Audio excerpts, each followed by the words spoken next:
ஜாதகத்தில் உறவுகளை கணிக்க முடியுமா? அனைவருக்கும் வணக்கம். ஜாதகத்தில் உறவுகளை கணிக்க முடியுமா அப்படின்னு கேட்டால் கணிக்க முடியும் கண்டிப்பாக.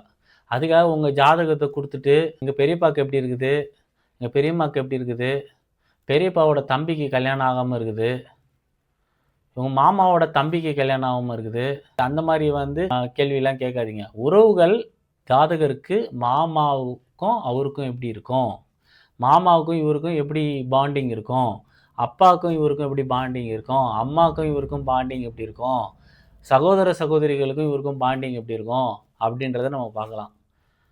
இப்போ அப்பாவுக்கு உடம்பு முடியல, இல்லை அம்மாவுக்கு உடம்பு முடியலன்னா இவர் ஜாதகத்துப்படி அவங்களுக்கு கொஞ்சம் பிரச்சனைகள் இருக்கிறத காட்டும். அது என்ன பிரச்சனை ஏதுன்றது அவங்க சுய ஜாதகங்களில் பார்த்தா தான் ஃபுல்லாக தெளிவாக தெரியும்.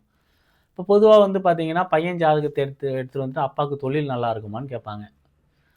பையன் ஜாதகத்தில் அப்பாவுக்கு கொடுப்பனை எப்படி இருக்குன்றதை பார்க்கலாம். பையனோட ஜாதகத்தில் தசா புத்தி அப்பாவுக்கு நல்லது பண்ணுமான்றதை பார்க்கலாம். அவரோட தொழில் கொடுப்பனைன்றது அவரோட இன்வால்மெண்ட்டு.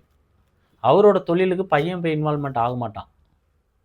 அதேமாரி அவர் தொழில் செய்கிறதுக்கு பையனோட பேரை வைக்கலாமா அப்படின்ற மாதிரி கேட்பாங்க. அவனுக்கு விதி நல்லா இருந்தாலே அவனே நல்லா தொழில் பண்ணிடுவான். இவன் பேரை வைக்கிறதுனாலலாம் அவன் தொழில் பண்ண முடியாது. அவனுக்கு அந்த நேரங்கள் நல்லா அமையும் போது அவன் பையனோட பேரை யூஸ் பண்ணி வச்சு நல்லா முன்னேறணும்னு அவன் ஜாதகத்திலேயே, அதாவது அவங்க அப்பா ஜாதகத்திலே விதி இருக்கும். அது நல்லபடியாக நடத்தும். இதுதான் இதில் இருக்க விஷயமே தவிர, இந்த மாதிரி உறவுகளை கணிக்க முடியும்னா கணிக்க முடியும் தான், சொல்லிட்டேன் தான் அதுக்கு எல்லாமே. அதனால் உறவுகளை வைத்து இவர்கள் மூலம் இவர்கள் இது பண்ணுவார்களா அப்படின்றத மாதிரி கேட்காதீங்க.